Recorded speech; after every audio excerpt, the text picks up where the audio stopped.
The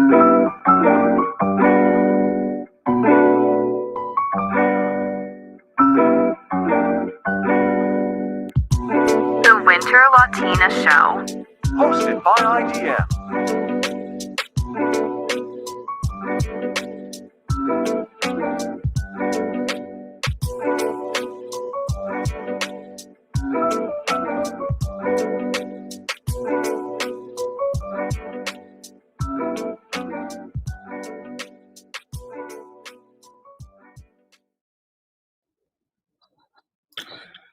And we are live mostly everywhere. Mostly everywhere, I believe.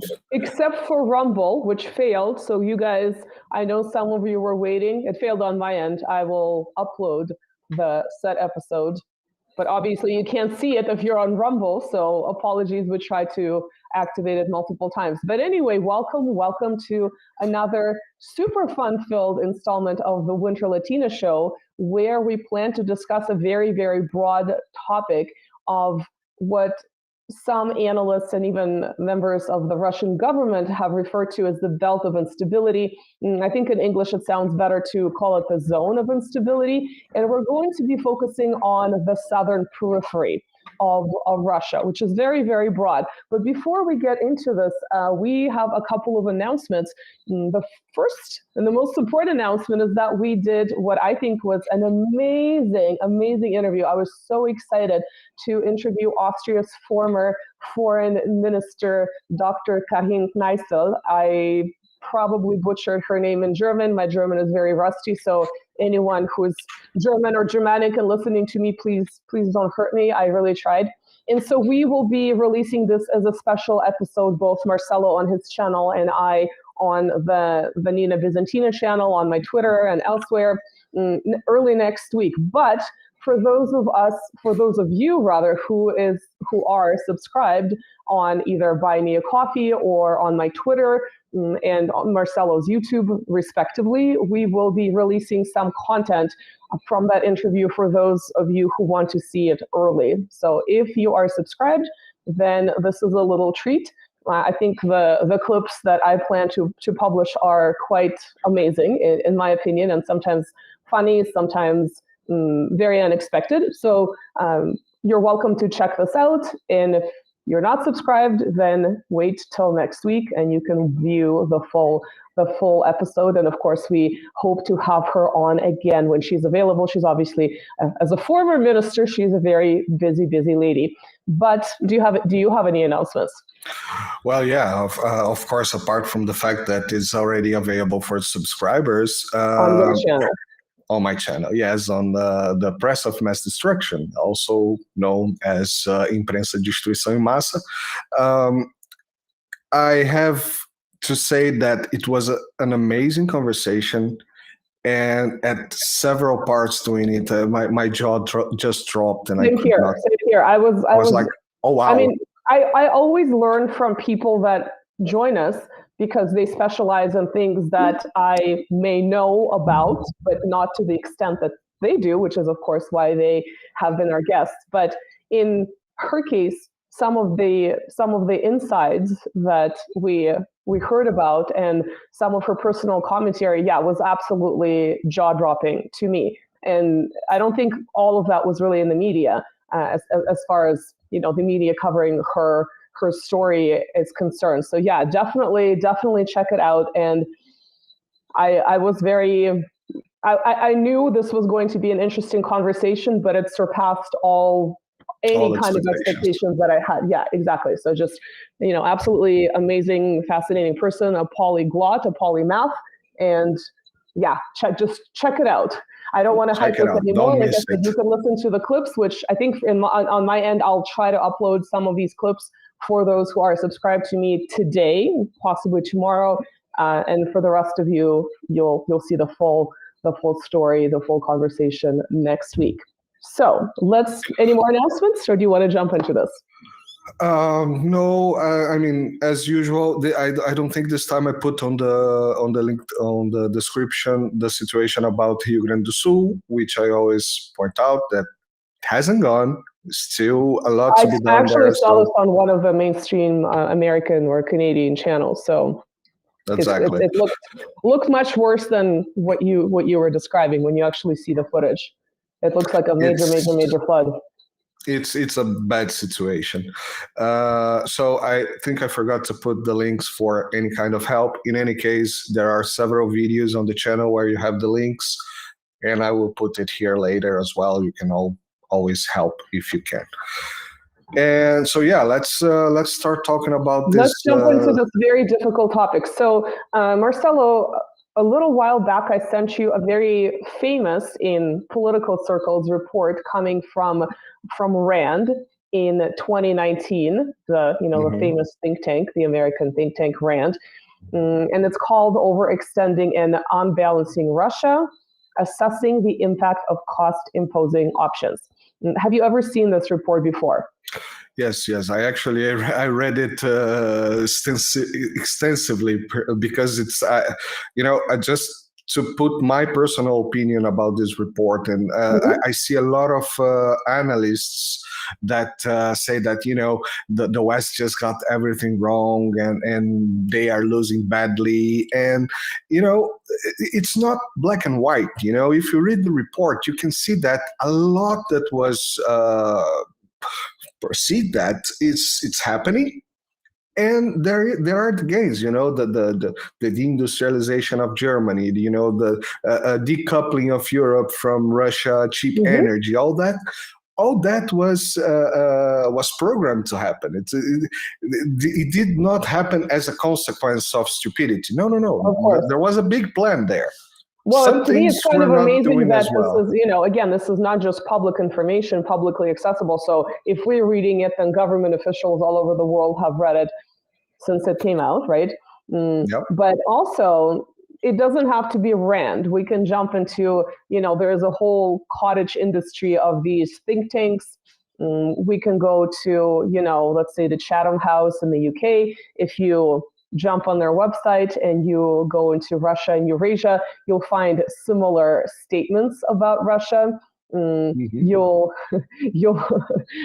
I'm just looking at it right now, and I'm kind of like, on the one hand, I'm laughing. On the other hand, I'm getting a little bit angry, which is, I guess, how these reports should probably impact people who are not aligned with their politics. But it doesn't have to be RAND. It doesn't have to be Chatham House. We can go to, the Atlantic Council, which is a NATO-aligned think tank. I think so there's lots of them, right? So that's kind of the point. It doesn't have to be this one. The RAND one is just kind of a famous one in political circles because it was so brazen and so overt. But the other thing, of course, that always fascinates me about these think tanks is that they're all claim to be independent. They all list their funding.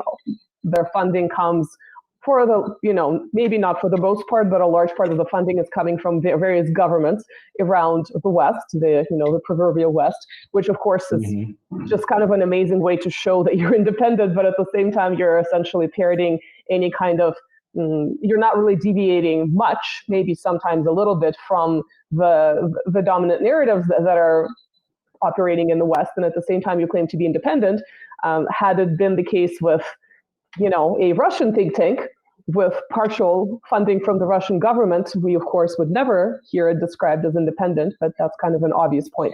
But anyway, I don't want to read the report. Again, I think a lot of our viewers are probably familiar with it, but just to highlight some things, right? It talks about using cost-imposing options to overextend and unbalance, again, quote unquote, Russia, without being violent, which of course is another a very hilarious or cynical feature of this because, the war in Ukraine is still very much active. It talks about some of Russia's weaknesses pertaining, exactly like you said, to the oil and gas sector. Now, of course, Russia is much more diversified energy-wise, but that's one of its key energy features.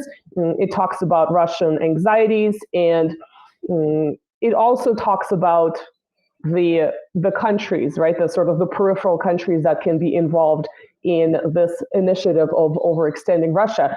And, we can go back to Zbigniew Brzezinski's Grand Chessboard, another very famous book from now almost 30 years ago.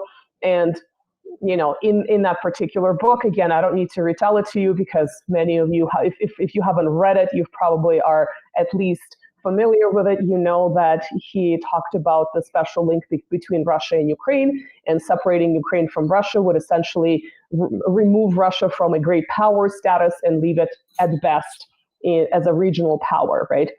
Sort of very classic geopolitics about, the heartland being located in Eurasia are some of the underpinning factors that inform that particular book.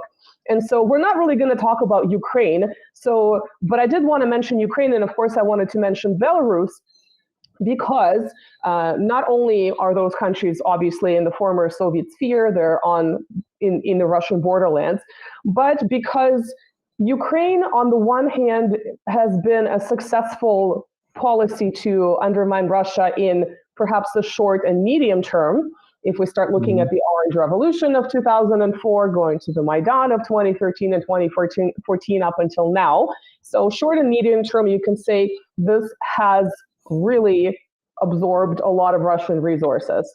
Now, of course, I don't think the powers that be that initiated this policy really expected Russia to respond in the way that it did, and to maneuver around sanctions and to switch to more of a wartime economy as quickly as it did.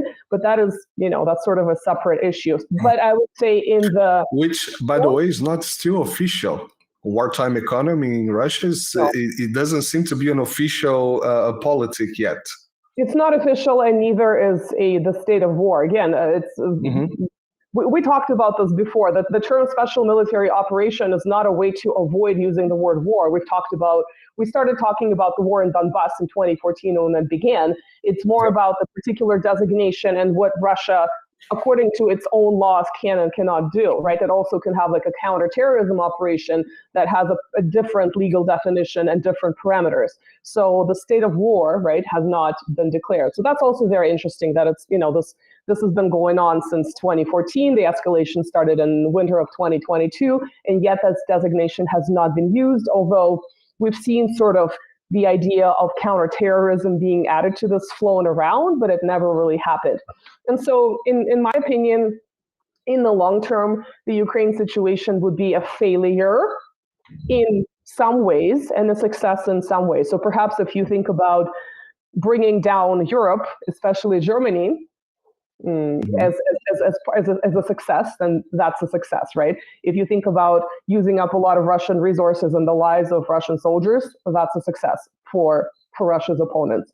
But if you think about what was the statement coming from our favorite gynecologist Ursula, leaving Russia in tatters, that's not a success, right? That's a failure. So this is kind of a mixed bag. Belarus has generally been a failure, right? There were multiple protests, but especially the ones around 2020, sort of around that date, right, 2021, in an attempt to essentially remove Lukashenko. And, behind the scenes, some people think that Putin essentially saved him, right? And prior to this, Lukashenko, we have an episode on Belarus. People are welcome to go see it. Lukashenko was at one point in the late teens of the present century, was sort of flirting a little bit with the West, flirting a little bit with the extreme nationalists. At the same time, he was working with Russia. And I think he learned the hard way how sitting on two chairs to this extent, not even two chairs, multiple chairs to this extent, or sitting on, I guess in Russian we say two chairs, in English is sitting on a fence. So I think chair is probably a better analogy, because it's like the nationalists are kind of like one part of it. The Russia is another part of it. The official West is another part of it. So sitting on a something with multiple legs, maybe not a chair. Lukashenko learned the hard way that it's just not going to work, and that the ultimate goal for him is to be taken out and to have the kind of chaos that we have in Ukraine. And so in that sense, the attempts to undermine Belarus, now they're still ongoing. We can still go on Twitter and see these self-described presidents like our favorite.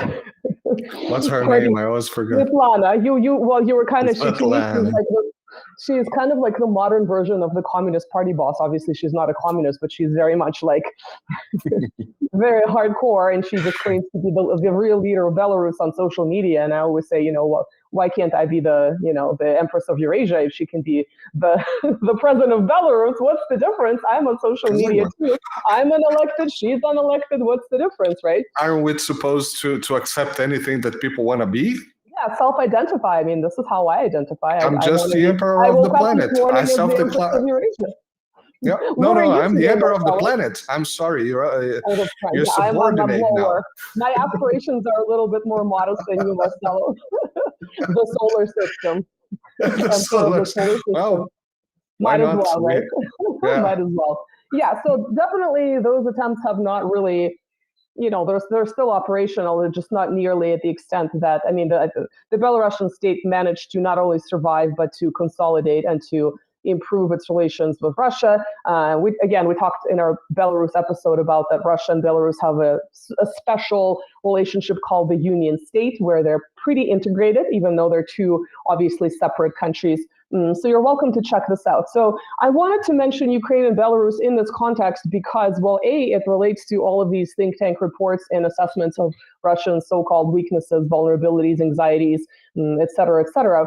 But also, these things, one of them is pretty much resolved, right? The Belarusian situation. The Ukrainian one is ongoing, but we can kind of sort of see where it's going. Obviously, it is a dynamic situation, but we can see that, unless there's a nuclear escalation, which with the latest drone attacks on the Russian nuclear shield, the warning system for the nuclear shield, right? That's a very, very very scary thing that's happened a couple of times in the last week.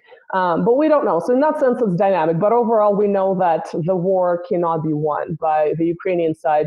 And if there is an escalation from the NATO side with direct involvement, then this would be a very bad thing for all us ordinary people living in, regardless of where we are, maybe somewhere in Siberia or somewhere in the mountains of Tibet or something, you might be okay. But yeah, this would be very bad. But generally, we can probably make an educated guess that the war in Ukraine is lost by Ukraine. We don't know what the consequence of that would be in terms of the geographic arrangement. We don't really know what the status of the state of Ukraine would be, but we can probably make that claim. And so this is why we want to look at more of a southern periphery, right?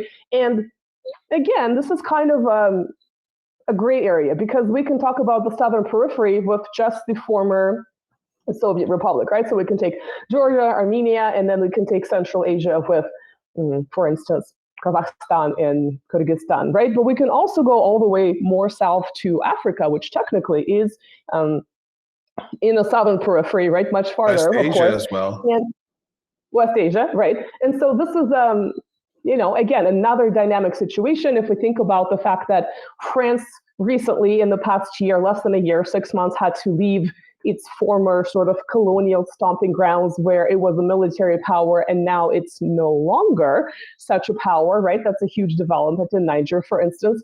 If we think about Russian, for instance, last year, the Russia-Africa conference, the Western media kind of mocked it, but Russia is really doing similar things to China in terms of promoting development, right? It has the first nuclear power plant being built in Egypt. That's a huge project by Rosatom, the atomic corporation. But of course, Rosatom has other, let's say, clean energy. I'm using quotes for clean energy, but basically non-nuclear, non-oil and gas, so solar and wind. And it's, I posted this on my X/Twitter just a couple of days ago in terms of developing Mali, right, another African country in terms of energy and being responsible for 10% of its electricity, which is a lot, right? We can also talk about the sort of more friendly relations with countries like Burkina Faso. We can think about the Wagner mercenary involvement in the Central African Republic. I mean, there is even a monument there to Wagner soldiers who combated terrorism. So basically, there are all of these things that are happening way, way, way, way more south of Russia. But technically we could say these things are still in the periphery. And then of course Russia has been, supplying free grain to countries facing food insecurity. In Africa, supplying free fertilizer. So they're, again, very, very roughly and generally speaking, this is similar to the types of actions on a smaller scale, because Russia is obviously not an economic powerhouse compared to China, but very similar initiatives, right, that are focused on development and cooperation. So that's interesting. But we can go sort of back up north, and we can go to Iran, right? That's a really fascinating place. So not a former Soviet state, but a state with which Russia, in the last recent while, has had very amicable relations. This has not always been the case. I don't know if you know anything about the history of Russian, Iranian, Persian relations, Marcelo. Anything? I know I'm not nothing. an expert in this area either, but there is a very famous case. There's a famous Russian author. His name is Griboyedov, which means mushroom eater. It's kind of a funny name, but he's actually like a literary figure. He was an ambassador to Persia, and he and multiple people from the Russian embassy were massacred in 1828, 1829, right? Like bloody massacre. So this is just to show you the cycle of Russian-Persian relations from the first third of the 19th century to now. And the poor quality of Russian-Persian relations at that time was because Russia was sort of exerting more control over the North Caucasus, where, of course, Iran, or then Persia, right, used to operate. And so the two great powers were clashing. So we've come a long way from the murder of this ambassador who actually defended the embassy with his bare hands. I think he was armed, but again, he is a famous author, and he was also young. I think he was in his 30s. So this is an awful way to die. To present, right? So in the present, Russia and Iran have a strategic relationship. They are cooperating in multiple domains. So, for instance, the logistics of oil and gas deliveries, right, is sort of the most obvious example. There is the north-south transport corridor from Russia to the Persian Gulf. They're cooperating in sort of an obvious field of combating terrorism. And in fact, there was a big jump in improvement in Russian-Iranian relations under Raisi, who recently died in a helicopter crash under murky circumstances, right? So, and again, I don't know if that investigation has been completed, right? It's very, very recent, but definitely he was a key figure. Now, obviously, when a particular leader dies, there are other people who can replace them in a country that is a major geopolitical player. It's not going away. But when you do have this key player who is one of the key people responsible for this major improvement in sort of deepening of the strategic relationship between Russia and Persia, or Iran, right, you do have questions. You definitely have questions about that. And then, of course, just a few years ago, we had those women's rights, well, they were dubbed as women's rights protests in Iran over whether or not to wear head covering. And, of course, I have my personal opinions about the subject, but ultimately it's none of my business because I do not live there, and I'm not going to tell them what to do or not to do. It's an internal issue, and it's an internal issue that should be figured out domestically without having the entirety of the Western media and the political class telling Persians what to do and what not to do in that particular realm, right? So, so in terms of destabilizing and having chaos on Russia's southern border, Iran is one of those places. And I think the Raisi situation is a little bit recent, but you've also had, assassinations of famous physicists. You had these so-called women's rights protests. So definitely there's been some instability. Generals, of course, generals. There's been some instability being fueled from the outside. And this is a country on Russia's border. And it's a major not just a country on Russia's border, again, very generally speaking, not immediately on Russian border, major geopolitical player, and having a relationship between Iran, Russia, and China is described as a nightmare in some of these think tank documents, right? And this is kind of exactly what seems to be happening in part as a result of the war in Ukraine, but not only because of the war in Ukraine. So I don't know if you have an opinion about Russia, Iran. I know, again, I'm not a specialist. I'm only looking at things from the Russian perspective. And of course, I know the sort of the famous historic facts. What do you think about it? Well, you don't have to be a genius. And that's something that I always say here in the channel, that you don't have to be a genius to understand at some point that you cannot go on fighting or not being friends with people, especially when you have a major power, and one may say whatever it wants about the United States, the military is just expensive, is not good, or whatever. It's still a major power, still a nuclear power. So when you have this major power meddling all over the planet, especially around you, I mean, you have to look at people around you and say, look, you can be against me, but you're not going to survive either way. You know, if you're my friend, I can, hold your back. But if you're not my friend, you're going to be my enemy. So it's not so hard for people to start realizing this. I just had last week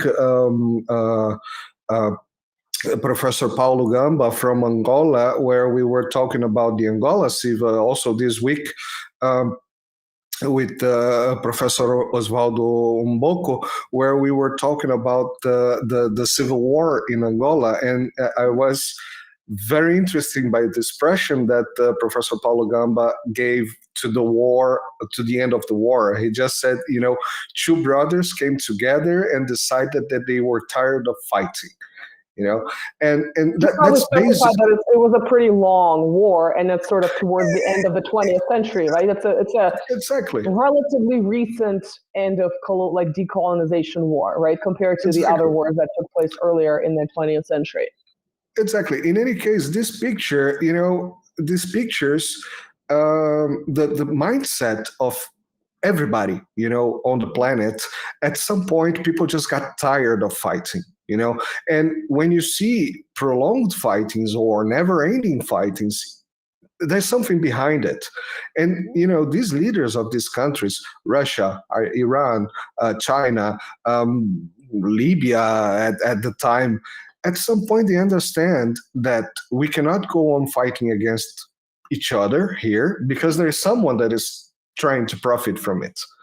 So we have to, at least, we don't have to love each other. We just saw China breaking who just broke a diplomatic reestablishment between Iran and Saudi Arabia, who are by definition,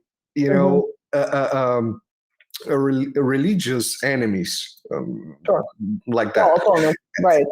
Opponents, at least, yes. Well, two major powers in a region where they would compete, but obviously the religious difference between the Shia and Sunni major groups, is obviously something to mention. But I sometimes feel maybe too much emphasis is placed on sectarianism. It's one of the sort of pieces of the puzzle. But yes, definitely that was a major victory for China diplomatically. It was kind of actually amazing and shocking to. Yes, of course, and for the countries that were directly involved in it as well. So that was very interesting because again, people kind of perceived Saudi Arabia, for better or for worse, as an ally as a pretty stable ally of the United States. And so when Saudi Arabia started diversifying its partnerships and looking to improve its cooperation with not just China, but also Russia, I think a few people raised their eyebrows, and they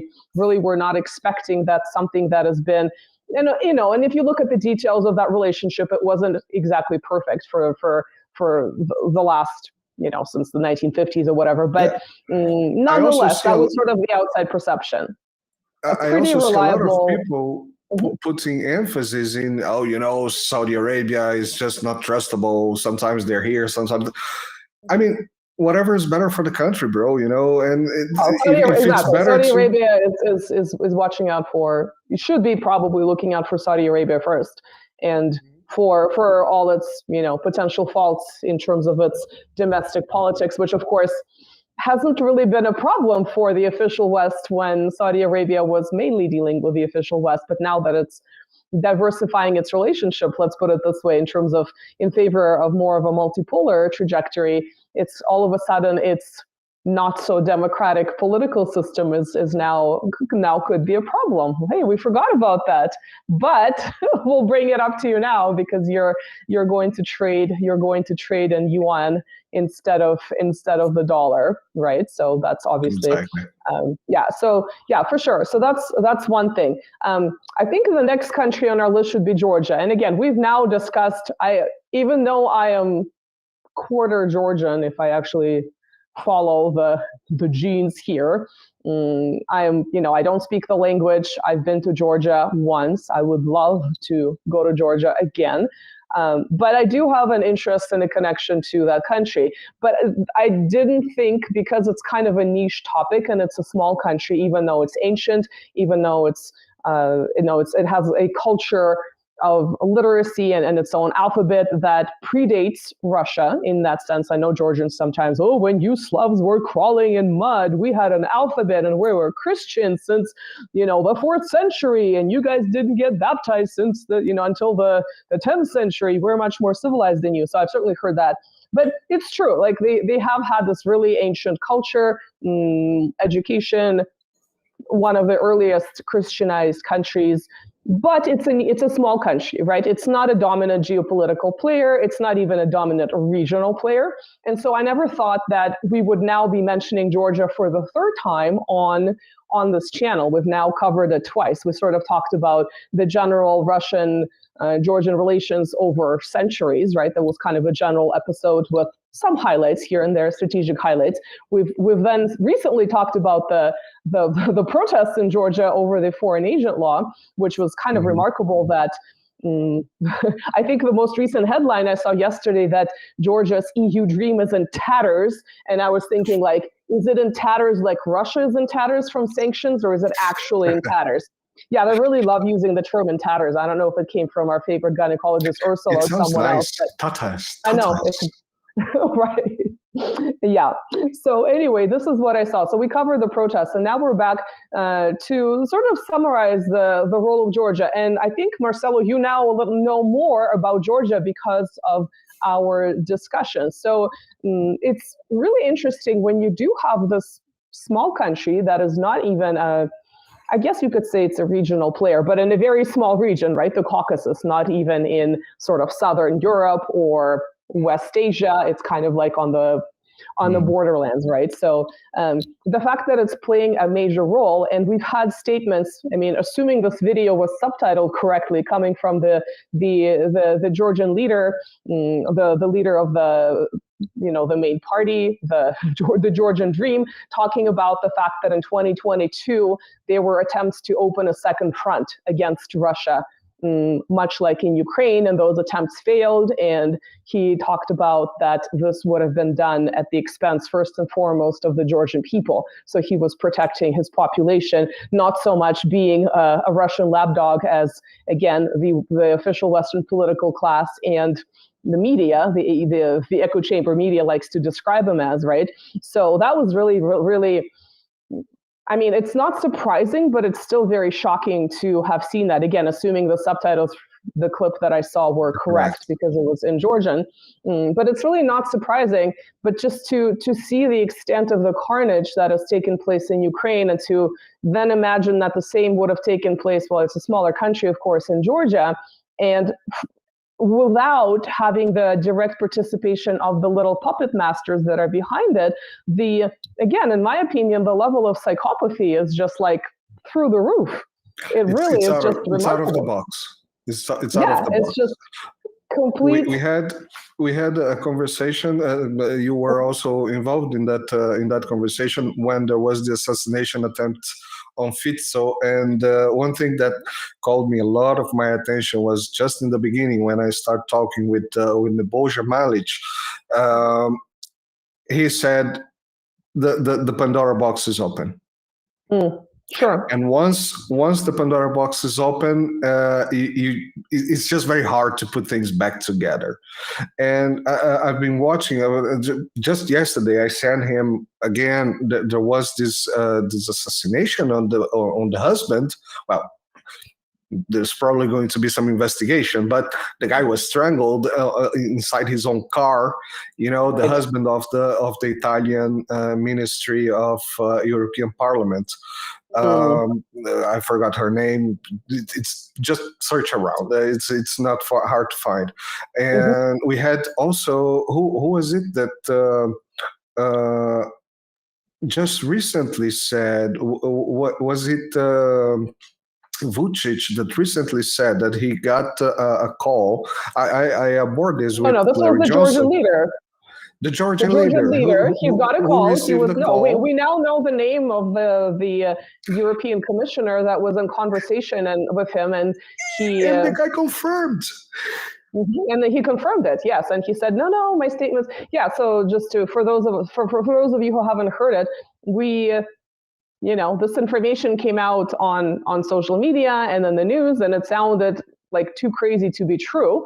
And some people even thought that the Georgian leader was like making things up because this is too crazy. He stated is that, yeah, it was absurd. He said, I was just in a conversation with a European commissioner, and I was not surprised by again, in his words, by the level of threats that were coming from the EU about this foreign agent law.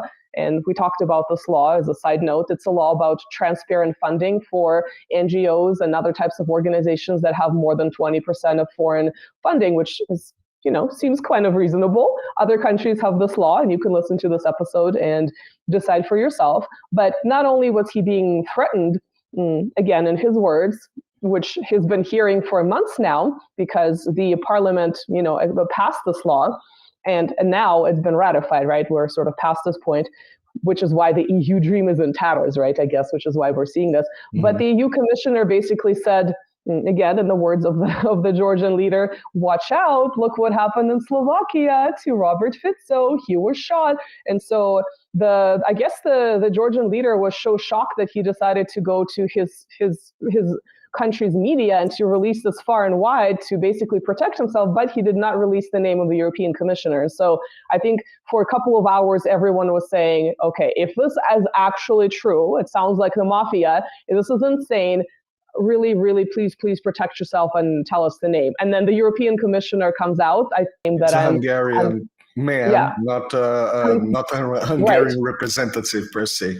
Yes, right. So yeah, and so he basically released this nice statement saying that Georgia is in his portfolio of countries that are seeking to join the EU, and he was having this conversation, and he only mentioned it. It was completely misinterpreted, as he said, and he only mentioned the Robert Fico situation, the assassination attempt, not to threaten, not to intimidate the leader of the Georgian Dream Party, but to tell him that, there is a mob and there are protests, and what if you get caught up in the mob? We can't control everyone. Bad things can happen. And I was like, oh, that makes it so much better. Oh my God, it all makes sense now. It was just a warning. Thank you for a friendly warning.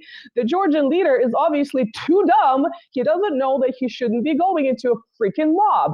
So yeah, it was just one of these absolutely insane mafia style, which, by the way, it's this guy is the European minister for Europe's expansion, for European Union expansion. So he's the guy that is responsible to expand the European Union, of course, to make it even more of a super state than it already is. Yes, but when you read the release, I posted it on my X/Twitter. You can go and search for it, and it's using this very corporate-y language of my portfolio of countries, and I always check in with my portfolio. My portfolio of countries also sounds like, in the corporate world, they talk about my portfolio of companies that I manage, right? That I manage communications with, and so he uses very. Yeah, to me, when government officials talk like corporations, it's such a turn-off to me, but I guess it's very typical these days to see this sort of thing. But yeah, the fact that you have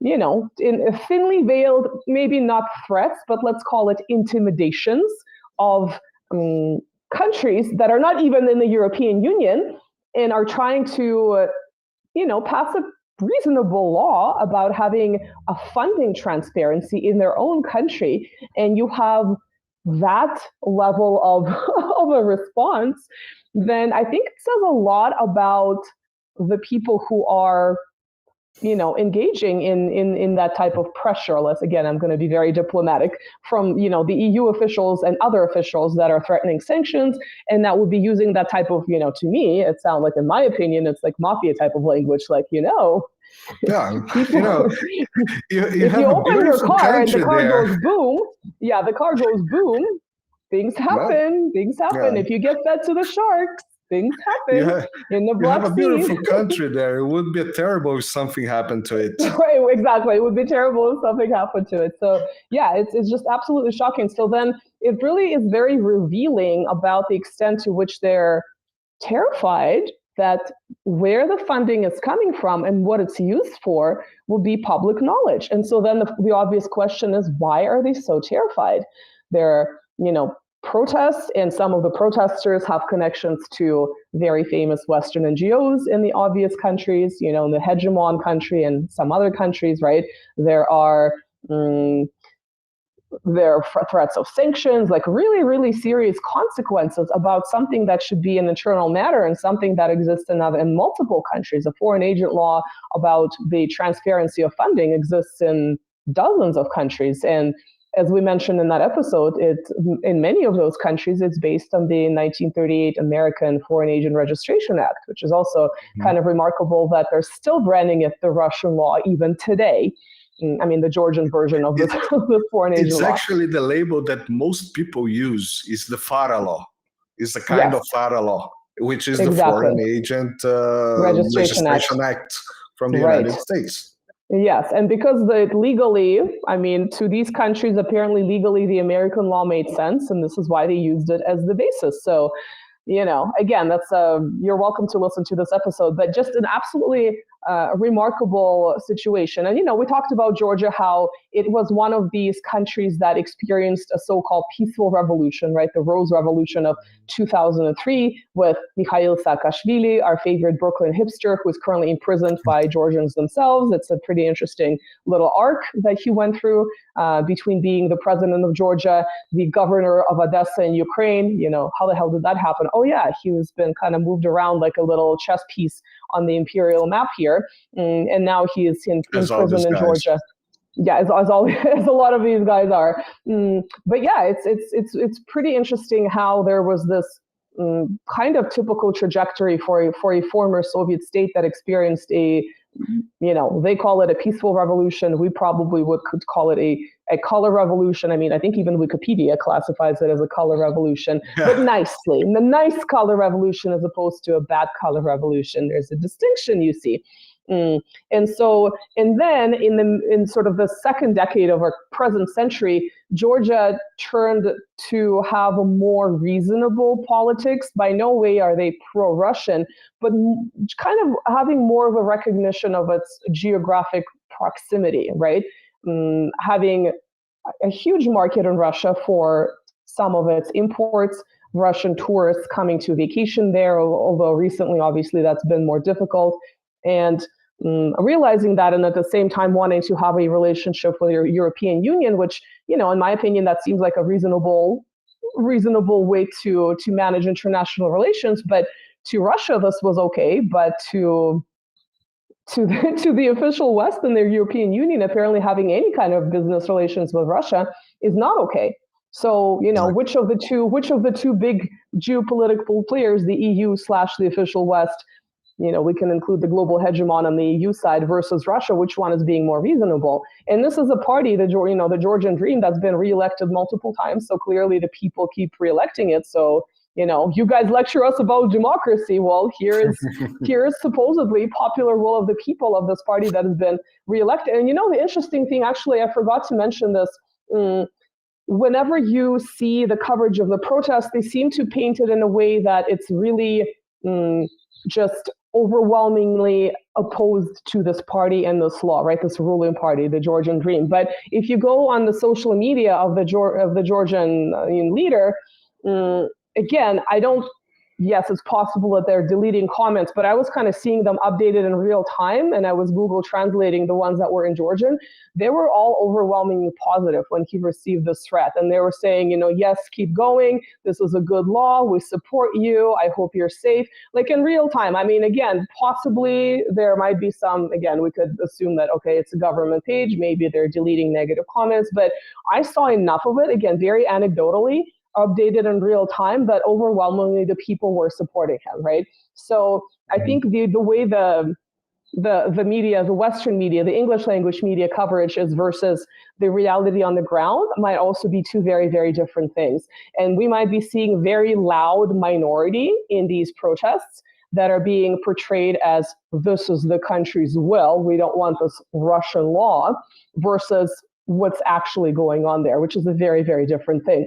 But just the idea that, again, to go back to the initial statement, that this little country, again, beautiful country, very old country, ancient history, older than us dirty Slavs crawling in mud up until 988 when we're Christianized. I'm really exaggerating right now. But nonetheless, not a major player. That the fact that this country was going to be used as a second front, again, if that interview is to be believed, in addition to Ukraine, it's just still blowing my mind. It really is. Like, it's not surprising, but it's the extent of the bloodbath that would have taken place is, perhaps not exponentially, but much, much, much, much worse, right? So we can jump from Georgia to Armenia. And I think, Marcelo, you probably, because this has been in the news recently as well, you probably know more about the Armenian situation than perhaps, let's say, Central Asia or Russia, Iran. Well, I try. I also had Kevork Almasyan here in the channel, and I tried, exactly. but it was he didn't have time. He had a time that he could stay in the show in the show talking with me, and I tried to focus that show on the West Asia or Middle East, whatever you want to call it. And I just in the end I tried to just to brush over Armenia, but I didn't have time to understand the history of the region, the history of the country, and all that. But what I see now is my perception now is that you have this government who's trying all he can to get into European Union, to get protected somehow. It also seems like this government is undermining its own country with all its might. And you would even hear this from the, how Armenia has two big diasporas. One is in the United States, one is in Russia. Now, that diaspora came in waves, but probably the original wave was from the 1915 G word. I don't know if YouTube is going to censor this word, but, the big massacre that occurred in the context of World War II at the hands of Ottoman Turkey. And so, lots of countries today recognize it as the G word. Other people use other terminology, but it was obviously an event of such historical trauma that it's in some ways amazing that the Armenian people have survived. And so just make me a parenthesis here, which was not recognized by the United States. And I'm not sure if it's recognized now, but they tried to push the recognition of this last year or the year before, somewhere between 2022 and now, they tried to push this, the recognition of the G word in Armenia. I think it has to do with the relationship with Turkey, right? I mean, that's sort of one of the key issues here. And also it was very much pushed by the Kardashians, whoever watched this. Interestingly, who are an Armenian diaspora. Diaspora, yes, exactly. And so there are two diasporas in Russia. Now, there are obviously other waves because Armenia was a Soviet republic, so there are Armenians, I have Armenian friends in Moscow. So it's, I would say I don't know which one is bigger, but I would say they're both maybe comparable in size. And Armenians listening to us can correct us. And so obviously the two would probably have in some cases, different geopolitical views. So let's perhaps say that some Armenians in the American diaspora would want to minimize the Russian relationship with Armenia. But even these Armenians would criticize the Pashinyan government, right, the leader of Armenia who's been in charge since 2018 as being a traitor, especially in the most recent context of the 2020 Nagorno-Karabakh war that precipitated into Armenia losing what it considers its land and what many countries internationally recognize as part of Azerbaijan, right? So there is also that issue there, and so it's kind of remarkable that yes, he's really trying to establish a relationship with the EU. He's trying to seek protection, as he would say, from the United States and even from NATO, and trying to minimize. Which is just excuse. Right. But even these people that would be in some ways maybe not anti-Russian, maybe anti-Russian politics, even they would describe him as quote unquote a traitor. I mean, literally jump on his Wikipedia. There all the citation as to why he's perceived as a traitor, but nonetheless, he's still in charge of the country. And so then the question is, why is a person like this that has seemingly universally despised and seems to be doing everything to undermine things that Armenians consider very important to them, why is this person still there? What is his role? What are his connections like? So you can, again, I forgot to make my tinfoil hat. I will get on it. I know my head. No, I know my head will probably be like, sitting in front of a lamp so you guys can see us. But yeah, I still want to do it. I just want to try it out. So there is that question. So, but what else is again, just by following the news, other than talking to Kivor Karmasyan, what else is your perception like? Well, as I say, I don't know the history of it, but my perception nowadays, I mean, I had a conversation here with Lucas Leroy recently where we were talking about the influence of big regional powers over smaller countries, who is a person who actually believes, and I'm not saying this as I don't believe what he says, it's just his point of view. He believes that huge regional powers, and let's not even go to world powers, let's go to regional powers like Russia, like China, like Brazil, like I don't know, in Africa, I don't think South Africa, perhaps Egypt, once upon a time Libya, Iran, Saudi Arabia as well. These countries has responsibilities, and it's not like being the bad guy, just going around meddling in smaller countries, but they have the responsibility to keep the region stable. So if you have a country now, we have in Brazil, we have a problem in South America, we have a problem with Ecuador, we have a problem with between Venezuela and French Guiana, we have Argentina going completely crazy. So there is a responsibility over this country, this huge power of the region, to keep some stability in the region. And let's take the example of Ukraine, which is perfect to this conversation. When we have the Yanukovych government, and was it Yanukovych, right? The Party of Regents, yes. Yanukovych was the leader of the Party of Regents. He was the leader of the country that was essentially taken out through the coup d'etat, which... Exactly. So when we have Yanukovych, he was in talks with European Union, right? Oh, we're going to join European Union. Lots of Ukrainians want to join European Union. It's going to be good for business. And if you watch the interview between Tucker Carlson and the Putin, he explains this. The Putin, he explains this. He explained, look, we had this situation where there was going to be a flooding of products from the European Union with low taxation. Then because we have an open border for our economic, the economic relationship that we have. It's an open border. Undermine the Russian products, and that would be bad for Russia. So we sit together and we said, look, this is how much you win being with us. This is how much you're going to lose being with Europe. Do the math. 2 plus 2 is not that hard.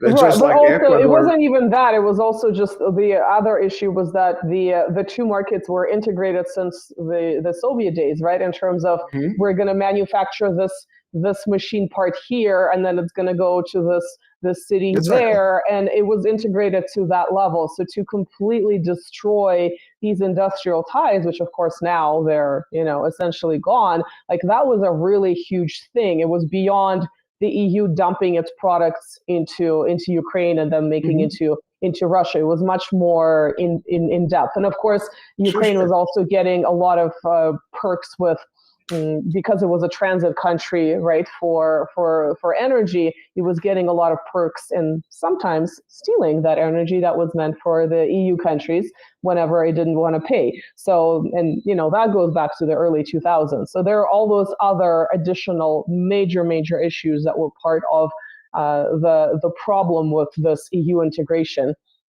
which on the surface would have been okay, but yeah. Yeah, but bringing it to the Armenian situation, that's there's no problem of Armenian if they want to do business with Europe, and I don't think Russia or Azerbaijan, whoever around it, would have a problem with them having business. But things needs to be measured and calculated. Look, this is not good. A major power, Russia, will come to the country and say, look, this is bad for us. Okay, and so if it's bad for us, we have to take measures so it doesn't affect our economy. Again, do the math. This is how much you're going to make by doing this kind of business with Europe. This is how much you're going to lose. You do the math. A simple example for that was the banana scandal, the banana fly. You see it from Ecuador. The banana exports to Russia. As soon as Ecuador decided, okay, we're going to make $200 million from, this old Soviet equipment that we are just going to give it away. And Russia said, okay, so there's some flies on the banana and we're not going to buy your banana anymore. And that's $800 billion a year just from Russia. Right. So, do the math. I can do this. This is what it is in my power. I don't want you to give away my old Soviet equipments. Okay, this is what I can do to reinforce my needs. And I think we can contrast this to, let's say, the growing relationship between China and Belarus, and also China and Central Asia, which both of these are considered, the Russian spheres of influence, or in Central Asia, perhaps a less of a sphere, a former sphere of interest. So far, this has not been a problem, right? So far, I haven't seen any public attempts with Russia trying to minimize China selling to Belarus, right? They've been constantly going there in the past couple of years and doing all of these major manufacturing exhibitions and so on and so forth, even though Russia and Belarus are a union state, right? And they have the most trade. So here's, again, at least in the present, this is an example of cooperation of a third power that comes in and makes inroads into the Belarusian market, but it hasn't been a problem for Russia because Russia is getting something else. And so again, why are these three countries able to work together, even though they potentially could be, Russia and China could be competitors both in Central Asia and in Belarus? But so far it hasn't been a problem from what I've seen. So I think it's very interesting to contrast this to the type of ultimatums that the European Union would present to Ukraine, would present to Georgia, which is now in tatters, apparently, right? So that's really interesting. But what was your point about Armenia? Is it sort of like, can we evaluate what the relationship here is? The point is exactly that. I mean, it's all right if you want to have relations with other powers. As long as your regional power, as long as it's not going to bring problems to your regional power. Otherwise, the responsibility of the regional power is to say, look, this is going to bring me problems. Please don't do it. It's very different to act like I mentioned with Ukraine and say, well, if you're going to bring a military organization like NATO closer to my borders, yes, that's going to be a big problem, and no country is going to tolerate it. It goes beyond dumping products into a market that were unexpected, right? I'm not even going militarily, because that's absurd. That's simply absurd. Right. I'm just going to economics and social and regional balance. And the regional powers say, look, don't do it, please. It's different than meddling, paying one NGO for every 400 citizens, as we calculated the other week about Georgia. That's just absurd. That's just meddling. That's just simply using some type of force. People say, oh, it's different than military or invading a country. It's a force. Soft power is a force. It's a strength. You're just using brute force to do things. You're not doing things as in a diplomatic way. You're enforcing whatever you want for that country, which is in the other side of the globe, not on your yard. Well, the Armenian situation, I mean, it had other issues that Georgia didn't have. Obviously, at present, Armenia, although it's their attempts to move away, right, is closer to connected to Russia. So one of the ways in which it's connected is through the Collective Security Organization. It's obviously in no ways comparable to NATO. It's a collective security organization that initially included more former Soviet states. Right now, it's much more compact. But Armenia is one of those states. And so the thing that was mentioned when there was an escalation with Azerbaijan, and initially actually Azerbaijan was in that collective security organization as well. I don't believe it is anymore. And of course, you could see why that would be a problem with Armenia and Azerbaijan being both in the same military organization. But there was this complaint by the Armenian government and I guess some pundits that the Collective Security Organization, CSTO, is not interfering in that situation, and especially not interfering in the Nagorno-Karabakh situation. And I just have, Putin's statement in front of me, because this is the official statement. It's not me speculating about the motives of the Russian government. And what Putin said a couple of years ago is that according to international law, this land is considered part of Azerbaijan. So I will make my own comment. It's, we don't have to like it, but an international law sometimes is problematic. But this is what he said. And so in that regard, the CSTO could not interfere. On top of that, he said that no one actually attempted to attack Armenia. And per the agreement of this military organization, this would be necessary, right? That kind of mutual defense. And so to make a kind of a broader statement about this, I feel like it's this attempt to sit on the fence where on the one hand, the Pashinyan government is undermining what's left of the Russian-Armenian relationship, and even the relationship with the Armenian diaspora in Russia, which has been very unhappy with what has been doing. And obviously they have strong connections to the country through family, business, etc. But on the other hand, there's this expectation that Russia is going to be this Superman savior and is going to rescue you from any crap that you get yourself into. And it just almost seems unfair because, well, first of all, to think of Russia as a savior that's going to save everyone is really kind of silly. Although Russia did do that, let's say for instance, the 19th century, as a result of its actions, some countries in the Balkans gained independence, not only because of the result of the Russian actions, but in part, and definitely that's important. And then some of those countries, like with Bulgaria, ended up, or at least their governments, maybe we could separate the people from the government, went on to engage in certain, alliances like Nazi Germany, or its present day relationship with the official West, which definitely is very hostile to Russia, again, separating the government from the people. Many people in Bulgaria have pro-Russian opinions. But yeah, just kind of viewing Russia as this rescuer that's, regardless of what you do, like you're a child and it's always going to come and save your ass, whether or not you're like the prodigal son that can come back at any point, can do all this crap, and then Russia's always going to rescue you. Well,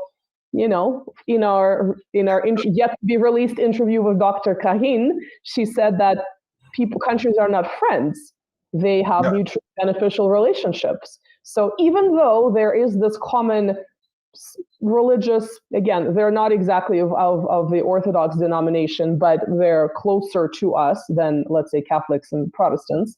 there's that historical connection, but that's not enough for you to keep rescuing someone who actively, or whose government, maybe not the people, are actively undermining that relationship. And so to me, this is the thing that's been a little bit ridiculous. Like, what is Russia getting out of this when you're actively trying to, minimize their presence in any shape or form, and at the same time you expect military intervention? I mean, that's just not reasonable in any capacity. So, obviously, ultimately, this is for Armenians in Armenia to figure out internally. But the fact that they lost effectively Karabakh under this government that they've had for a while, I mean, I think that says all that needs to be said in terms of what their leader is like, whom many of them themselves call the traitor, right? So this is not my word. And jump on our favorite resource, Wikipedia, and go look up all the citation where all of these Armenians kept calling him a traitor for a while now. So yeah, I mean, I think I guess you can get the dictionary and find the word traitor, and you're gonna see a picture of Pashinyan there. Well, according to these people, yes, this is how they perceive him. So, again, in their view, I'm not from there. I do have, like I said, I have Armenian friends. I have a great respect for the culture, for the food.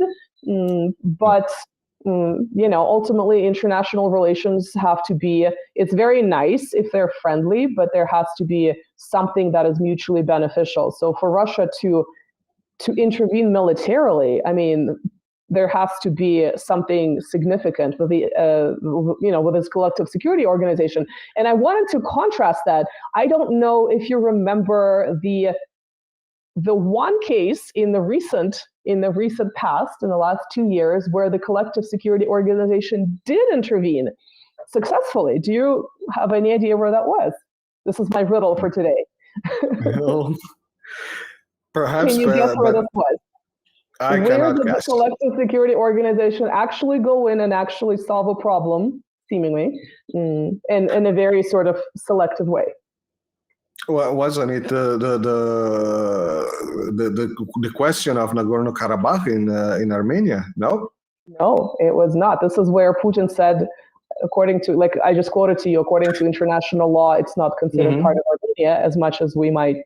And I'm editorializing, as much as we might want it to be, and I know obviously Armenians consider it to be their land for some reasons that could be described as legitimate, right? But it's kind of a outside issue that we can talk about separately, perhaps with an expert on this region. But no, it was just before the escalation in Ukraine in 2022. It was in Kazakhstan. I don't know if you remember, there was a very, very sketchy situation, and it seemed like it was I think it's early January of 2022. So again, right before Ukraine. The timing was also very interesting, right? If you now kind of look at the fact that Putin proposed an agreement to NATO in December, NATO said, screw you, Putin, we're going to do whatever the hell we want. And all of a sudden, there's this very, very sketchy situation in Kazakhstan, right, in Central Asia, with what seemed to be or could turn into a regime change. And to me, again, I'm not an expert on Central Asia, but I did watch that situation unfold, and I did sort of review my notes. It's still a little bit murky. The official statement was that they were foreign elements, and these statements came from the government of Kazakhstan subsequently, and also from the Russian government. So this is, official statements that they were foreign elements, and some of them were terrorists. They were undermining the law of the land. Actually, the direct quote coming from the current president is that, quote, terrorist gangs trained abroad were in the protests. And the protests were, again, remember how we talk about that there needs to be some reason for the protests, right? There has to be some kind of social discontent before perhaps they can get astroturfed, right?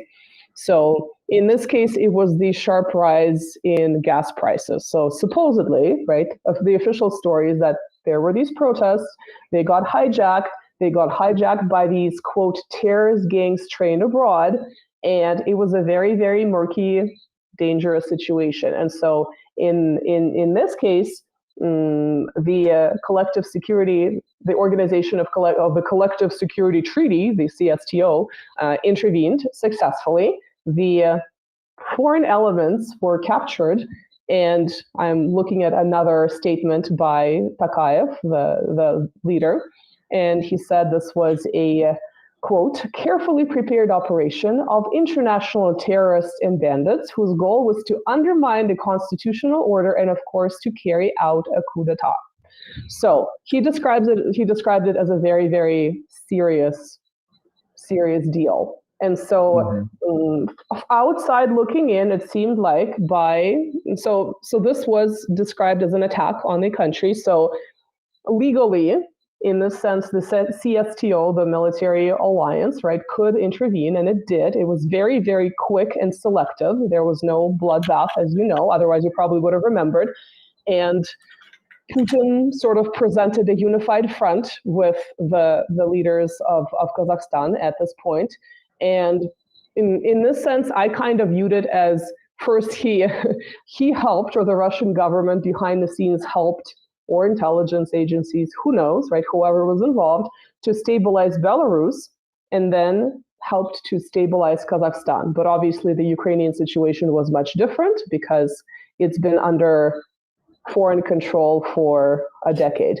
So this was the one example in the recent past, and I was actually surprised because usually you don't expect these alliances to get involved. And it would seem very, very strategic, very quick. And, obviously Kazakhstan stands with the still sort of generally speaking, the same government. There was no regime change, so it was a success. But very interesting timing in relation to the Ukrainian situation, for sure. Exactly. And was it Kazakhstan or Uzbekistan that recently France accused of pumping some weapons into the island, the colony of France? What's it called? The island. New Caledonia, New Caledonia, exactly. I did not see that news, so you'd have to fill me in. But I would not be surprised. Okay. No, I did not see it. Okay, was so it basically, or Uzbekistan, Tajikistan, Kazakhstan, or Kyrgyzstan? Was a stand. France Caledonia accuses Kazakhstan, I guess. Accused Azerbaijan. Made all the mistakes possible. Completely mistaken. I'm sorry. That was just 2020 May. Yeah. 2 weeks ago. Yeah, France accused Azerbaijan of sustaining the movement. I'm sorry, I'm taking some time because it's in Italian. My Google throws me Italian, so I have to process. And for those who understand, none of the two languages are my first language, so I have to. So yeah, it basically accuses Azerbaijan of sustaining the independent, the separatist movements, and to interesting. Well, I think this is interesting because, right, Armenians have felt betrayed also by the European Union because it has a strong energy-based relationship with Azerbaijan, right? Because it's a major energy power in the Caucasus. And so the fact that they do have this relationship maybe perhaps means they overlook certain things about the leadership of that country. So it's very interesting that you would have something like this happen, and France is like, wait a second, what's he doing now, right? He's actually not on our side. He's looking out for himself. He's just selling stuff wherever he sees fit so he can make some cha-ching. So that's also kind of a very interesting, Just an FYI on that, the Azerbaijani authorities just denied everything immediately. Said that not only denied, they just said, "Oh, this is crazy speaking. This is crazy talk. These people are." I love Trouble in Paradise, by the way. I love stuff like this. It's like I just experienced such Schadenfreude when some of these countries are like, "Wait a second, we're actually not in full control of this other country that decides to do whatever it wants." And, Azerbaijan, very roughly speaking, is like mini Turkey. It kind of does what it wants because of its geographic position, right? But also because of its energy status. So it kind of, it does what it does. kind of like Turkey does what it does. And it doesn't always play by, by the rules. Yeah, exactly. Not playing ball right. Yeah. So you falsely accused poor Kazakhstan, Kyrgyzstan, Uzbekistan, Tajikistan. Whatever, Stan, exactly. Just about Kazakhstan, there recently was this news that was shared on our WhatsApp group with Commander Farinazo, who is also YouTube, has a channel called Art of War, in Portuguese, Arte da Guerra. So there was this buying of the U.S. bought 81 Soviet-era combat aircraft from Russia's ally. That's the news on Business Insider. I'm looking at Business Insider. So basically, they paid like there was an audition on Kazakhstan on this very old, completely, basically just the outside of the airplanes. Okay, so they bought 81. These 81 airplanes were sold for like $1.5 million or something like that. Nothing million. I'm not talking billion. I'm talking million. That's what I mean, like car parts, basically. Yeah, exactly. It says here the costing on average less than $20,000 each. Yeah, that's like a drone. It's like cheaper than a drone. Cheaper than a drone, or like a Western-made drone. Western-made drone. Yeah. Exactly. And but so there was we had him in the channel, we talked about this, and it was very interesting that we were talking exactly about this encirclement of Russia and about Georgia, about Armenia, about this sale of airplane outsides or whatever you call it, and he said if that's all the West have, they already lost. Right. Interesting. But this, for example, in my opinion, when I was discussing with my friends here, I said, look, this looks like they paid $1.5 million for a Business Insider, to run this.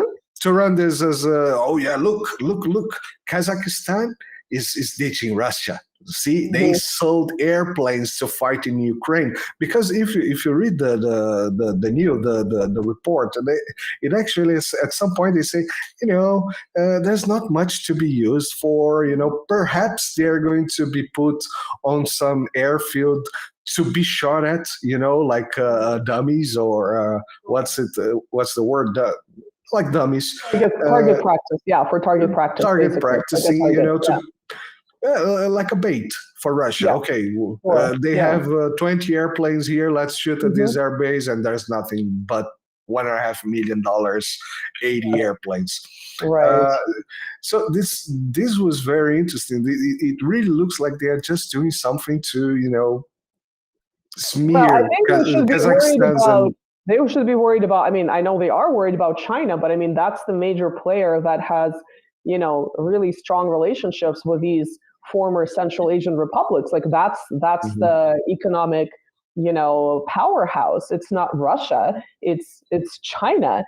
And, I don't, again, from what I see on the surface, I'm not an expert on the region. I don't think Russia has an issue with China coming in there and developing it, but also having more regional influence in Central Asia. Again, from what I see from the Russian perspective, it ultimately benefits everyone by having China involved there. And obviously, Russia and China have their own strategic partnership, which perhaps we should cover in more detail at some point, because obviously it's a sort of the news of the century. But it's a complicated question, because when the Soviet Union dissolved in 1991, the so-called, again, we talked about this before, it's been described as a bloodless collapse of a superpower, but by no means was it bloodless. Whether it was the death from the absolute shit show of neoliberalism in Russia, but also in other places, of drug use, alcohol use, starvation, eating freaking pigeons, diasporas leaving, like my parents taking us out, right? There was that loss of life, which was in the millions.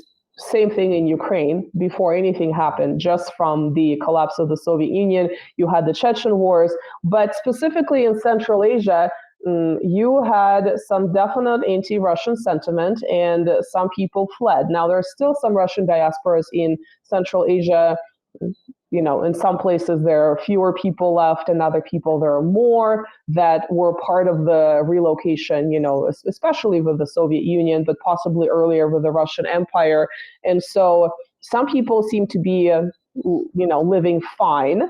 There are definitely NGOs that are stoking the anti-Russian sentiment now. There was violence early on in some of these places. Again, it's kind of a separate topic of discussion, but it's related. So it was by no means bloodless.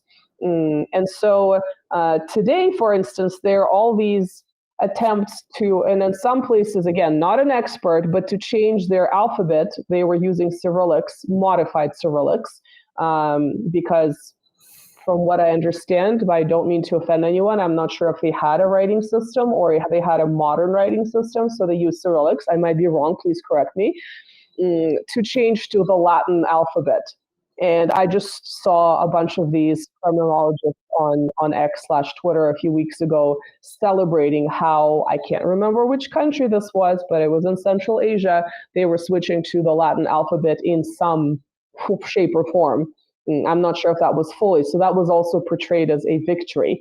Now, I don't even know if that's going to make sense again with China being the major player. Maybe they should be changing to, you know, the Chinese characters at this stage. But definitely something with the NGO presence there, you know, that is definitely being harnessed, this anti-Russian sentiment in any possible way.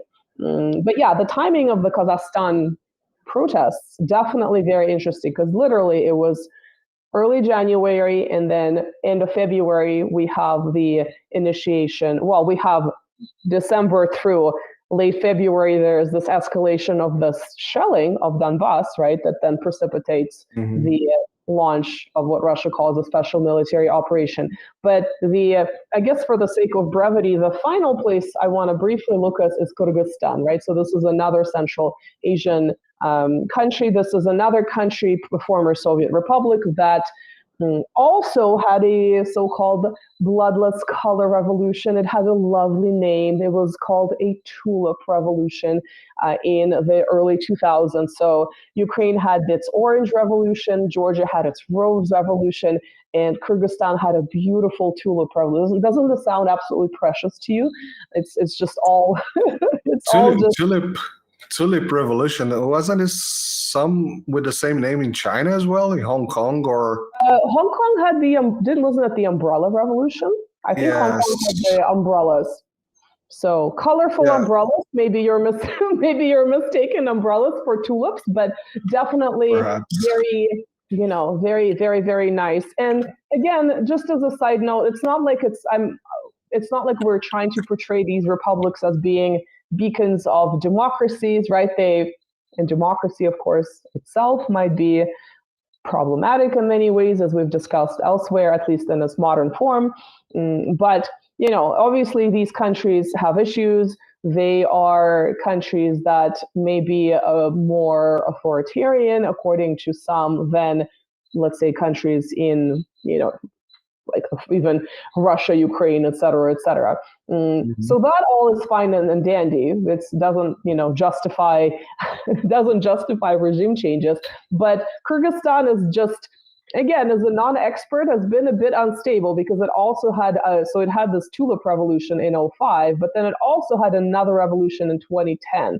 And then it had another revolution in 2020. So, I think that should tell you something about the level of maybe elite infighting, about foreign powers perhaps operating through NGOs and stoking this unrest, or other types of instability in the wake. We're now more than 30 years out, but still relevant, right? The collapse of the Soviet Union. So that's very interesting. But the thing that happened literally within the last couple of days, I was a bit concerned that it might turn into something bigger. It didn't seem to, but they were sort of this wave of protests. Again, it's very recent. So it seems in May, right? May of this year, seems very murky. So the media describes it in different ways. They talked about protests that were focused on minorities to the point where I believe a student from Pakistan was injured, and Pakistan and India both issued some kind of concern and warning to their citizens who live in Kyrgyzstan.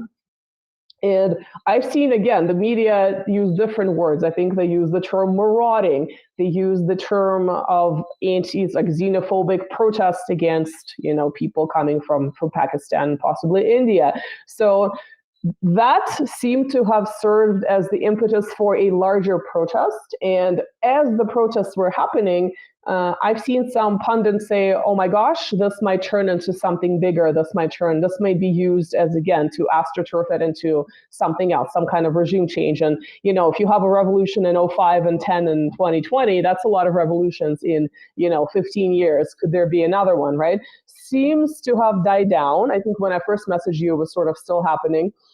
Seems to have died down. But again, as someone who is a non-expert looking at these events and their proximity to each other, very close and seems a bit unstable, right? And even though it's a country that's supposed to have a fairly authoritarian government, this type of thing seems like it's maybe not the most stable politically. Again, please correct me if I'm wrong, but it's another country. If we've gone from the west, we've gone eastward.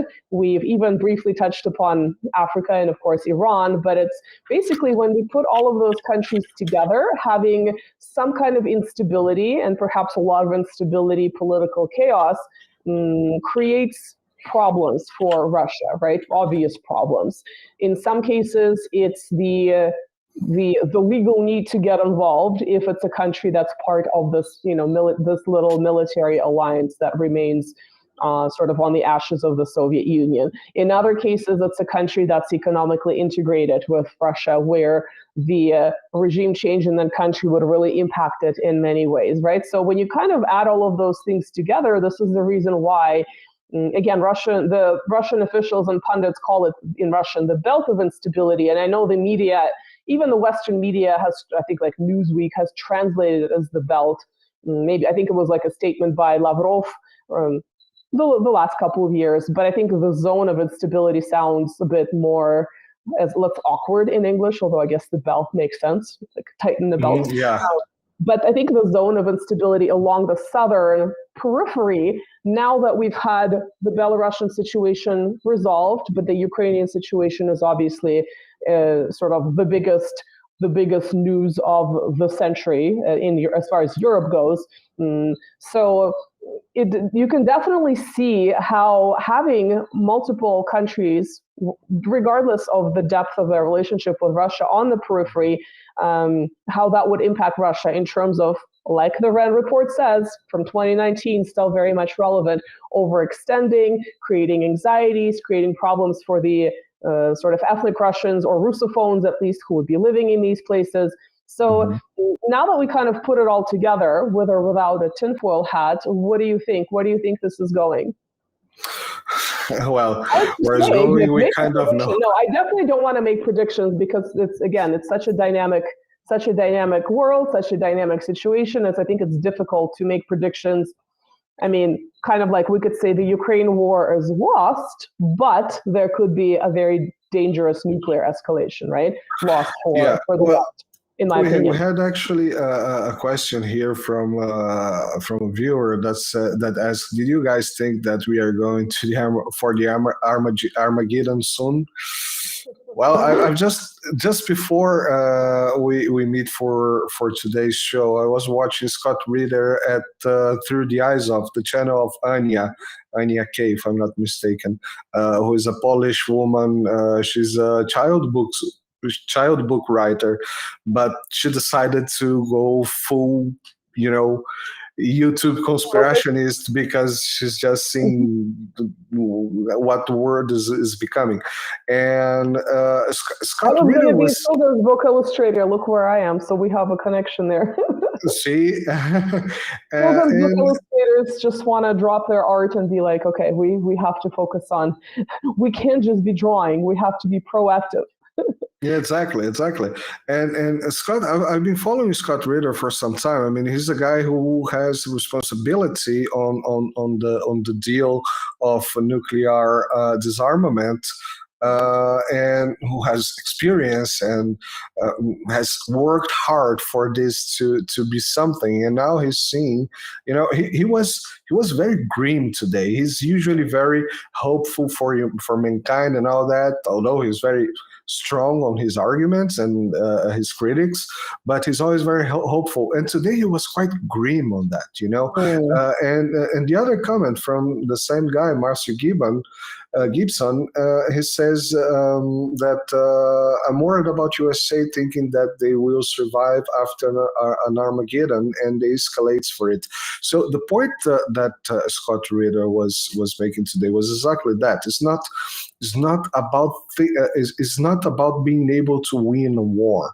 It's about the survival, and he uses the American civilization term, which I think it's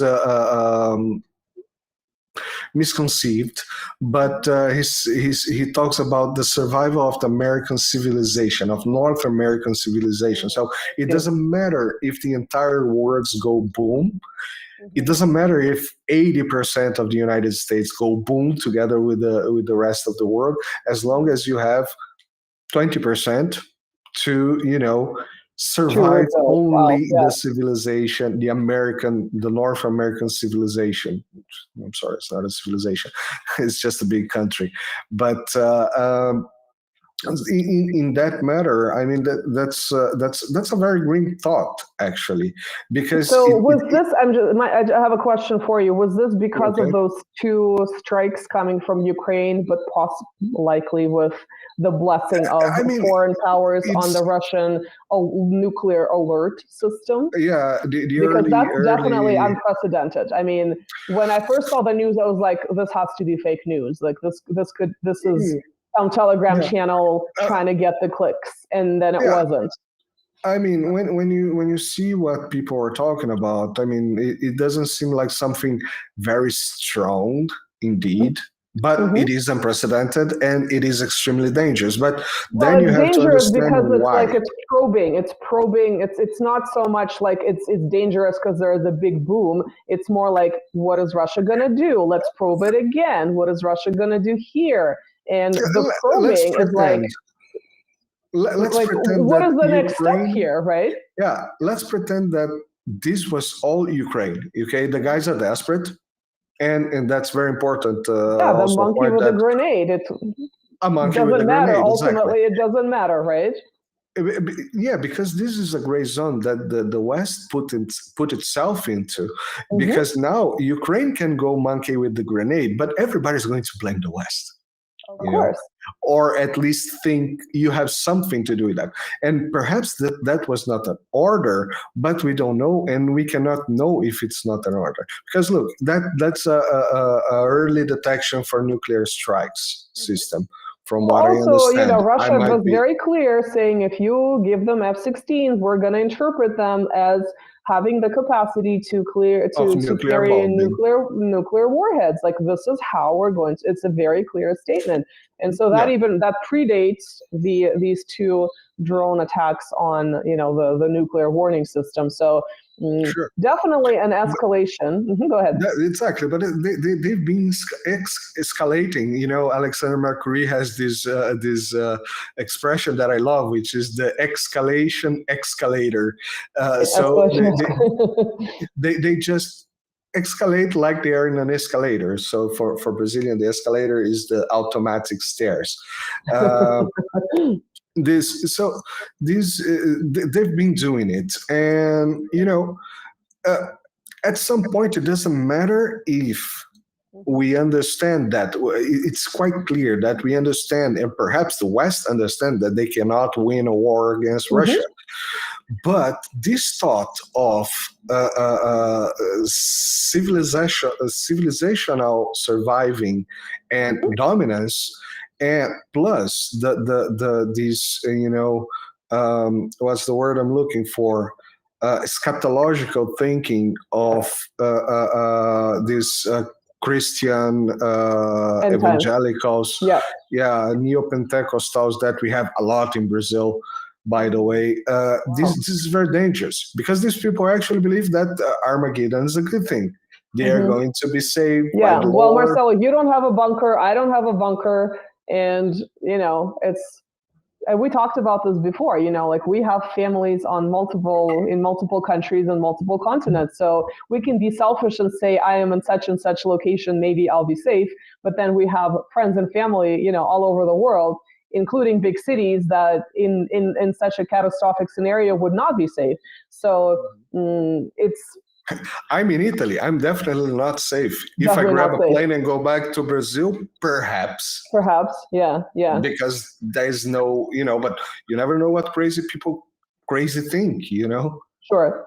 Yeah, the nuclear brinkmanship, again, if you compare this to the Cold War, right? I think the most obvious, we talked about this before, we talked about the Cuban Missile Crisis, and it was the Soviet response to the American placement of Jupiters in Turkey and Italy, and the Soviet Union decided to respond in a mirror response, which for much of the Cold War was responding to American actions. I feel like that needs to really be highlighted because often the Soviet Union is presented as this boogeyman, even in this sort of the nuclear situation, but it was merely responding, which of course ultimately, if there was an escalation, then that would have been, who cares who is escalated, right? Who cares who responded? The world is gone. But that situation was de-escalated, and the U.S. silently removed those weapons as part of this negotiation, as did the Soviet Union with Cuba, and that was sort of this moment when there was that realization with the doomsday clock coming very close to midnight and how close we can come to nuclear annihilation. And it seems like today there's no realization like that. All of these recent escalations are pretty damn close. And not that we had drones in the 1960s, but to imagine that kind of probing with actual damage, as supposedly in the first case, to the early warning nuclear system, that would have been interpreted in a very particular way. But these days it's like, oh yeah, no worries. Let's do it. That's what sometimes that's what calms me down a little bit, actually, because I might be being naive of thinking like that, but I really do believe nowadays that the leaders on Russia, China, and some other countries, some other important countries, have knowledge and responsibility. Might be naive, but I'm allowing myself to be naive on that. So when I see, what worries me more is when I see, like yesterday or the day before yesterday, Putin talking about, these European countries, very small, with a very dense cities. You should be, thinking twice before talking smack like you're doing recently. And that's the kind of the thing that concerns me. But when I don't see a big reaction from this attack on the early system, on the early alert systems, perhaps there is a calculation that was not a big thing. We can take care of it with our schedule, Well, we obviously know what they know. We don't know this. There are obviously back channels between, you'll see the interview with Austria's former foreign minister, back channels. This is public knowledge, but really not much, or if anything, between the EU and Russia, but there still exists between the US, between Washington and Moscow, basically. So perhaps there is all this communication that we lay people are not seeing, that's not in the media, of course, because it's secret, but there's something going on. People are on phones, and there is a realization, and hopefully the military people behind the scenes are a little bit more responsible than the hotheads in the public eye, especially on the Western side. That's my hope. What we see in the end is narrative, from one side or another. Of course. It's narrative. We decide to believe here or there because of logic, of our logic. This is one thing that's important to have in mind. Our logic decides what we believe is to be true or not, even though both of the realities are not true. Even if both of realities are not true. But the thing is, yes, as you mentioned, that's very important. Just recently we had some talking smack from David the Shrimp, and I'm calling him David Shrimp because, you know, Cameron in Brazil means shrimp. And amazing. I'm going to call him that from now on. Exactly. And that's also a name of a country, and it never makes sense for us. Why is it called Camerons? Do they have good Camerons there? Yeah. Do they have good shrimp there? Well, in English, it's Cameroon, right? It's not quite Cameroon. It's not Ron, Cameroon. Yeah. In Portuguese, is the perfect transliteration of shrimps. Yes. We can do a full episode on which things mean which things in other languages and how. That would be fun. That would be fun. But then David Shrimps just spoke some smack, and you know that the Kremlin called the British foreign minister and the French foreign minister, and you know, gave them a good lecture for it seemed the readout seems very rough, very strong by the Russian part. They said, look, and then we see some dial down on escalation. I didn't see the British one. I did see the French one where the French, right? Macron was talking about the typical sending troops to Ukraine, and then their ambassador got called in Moscow, and then immediately afterward he issued a statement that no, this isn't happening. So something happened, right, between having those public statements in the media, having a discussion, right, with the Russian counterparts, and then backing down. So perhaps something like that is productive, but to what extent? I guess my thing here, and again, this has come up many times. Red lines are not so much about an incident; it's also there's the fourth dimension of time, right? Something may be awful, but again, reasonable politicians, state leaders, let's say in Russia, would not respond to it, but they may respond to it at a later date. So we're operating in not just, not on an incident by incident basis, but also in a time continuum. So 2014 was not the time for Russia to intervene in Ukraine, but 2022 was, even though I thought personally there are multiple red lines that were crossed in that time period and nothing happened, which is why, of course, I was shocked when that, the special military operation was the designation they used and it was launched. I was not expecting that because multiple red lines were crossed and nada, right? And so here too, multiple red lines have been crossed with the Crimean Bridge and with drone attack on the Kremlin and the escalation on Belgorod, like just a huge, like just now we have this tacit approval of, yes, you can strike targets deep inside Russia. Plus we have these drone attacks on the nuclear early warning system, right? It's like we've lost count of the red lines, right? So again, the hope is that these, the Russian government intelligence community, A, is on the phone with Washington, B, is reasonable enough not to intervene, C, is on the phone with China as well. But it's a time continuum. At some point, it might be, okay, this is enough, right? So that's what would scare me.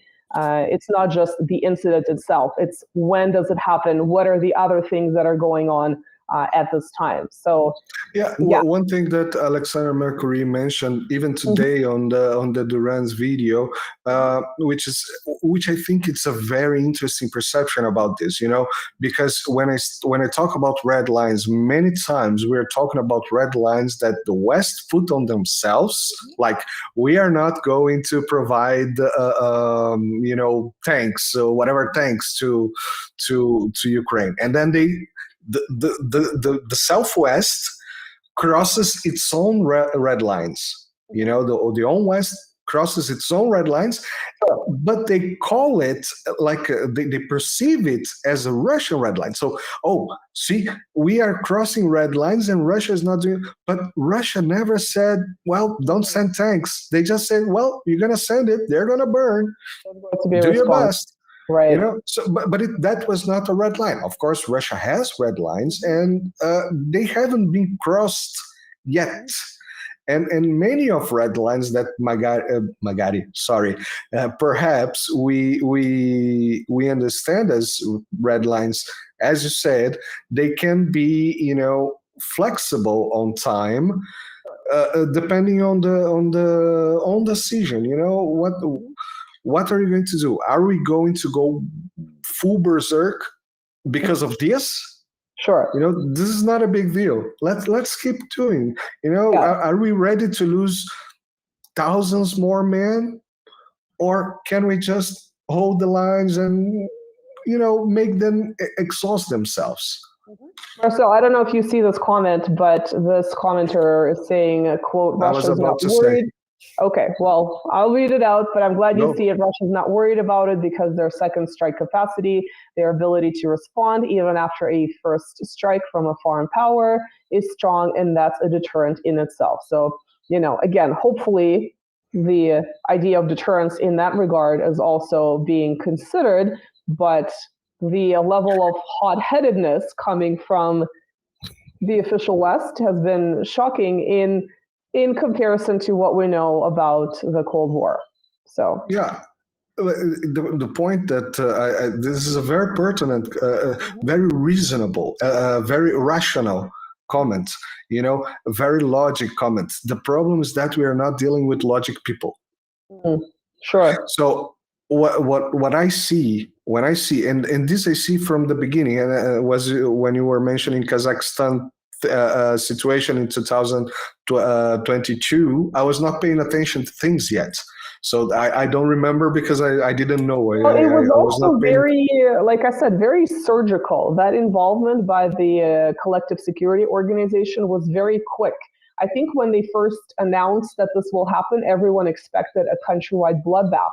And it was just done super quickly.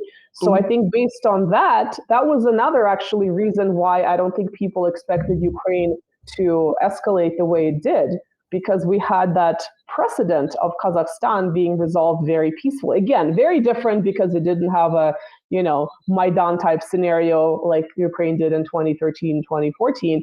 But nonetheless, that was an example of, from my perspective, a successful involvement of this organization that I think a lot of people were asking, why does it even exist? It doesn't do anything. And so here you had it, operating very quickly, strategically, surgically, and successfully. So very interesting. But it's interesting, Marcelo, if you weren't paying attention in early 2022 and now in 2024, you have multiple podcasts. So, oh my gosh, of course, this just happens every time. Yes, you're welcome. Well, she ate my very expensive designer flip-flops that were on sale, so I'm not very pleased with her. Oh no. And she removed my cheap headphones, cheap earbuds. So, those they don't like to eat. The cheap ones. No, I know. We're not gonna eat the cheap ones, but if you buy a nice microphone, I might consider eating it. After I ate 2 pairs of your flip-flops. You have nothing to wear to the swimming pool, Mom. I'll send you some Havaianas later. She's like, she's not a Chihuahua, but she's like the Baltic Chihuahua. Her excuse though that she's like prodding, and then there's like a consequence, and it's like, oh, I didn't think I'll have any consequences. I could just destroy your shit. And just like the Baltic Chihuahuas talking smack. But her excuse is that she's a puppy. Baltic Chihuahua's excuse is that they're Baltic Chihuahuas. They're definitely not puppies. So, but yes, this is turning into a. There we go. Oh my gosh. Okay. Trying to drive a little bit to the end of this episode. I'll just have some. You just mentioned the Baltic Chihuahuas. Like, Nina, you're so boring. You just mentioned the Baltic Chihuahuas, which are irrelevant but important to mention. And I guess, of course, Finland and Sweden joining NATO, which is, a clear abuse. And I just like to remember that last week, last week, we had this horrible UN. What's it called? The UN voting for the recognition of the G word of Bosnia, and we had it was approved, and we had a very, very emotional response in place by Serbia's president or prime minister.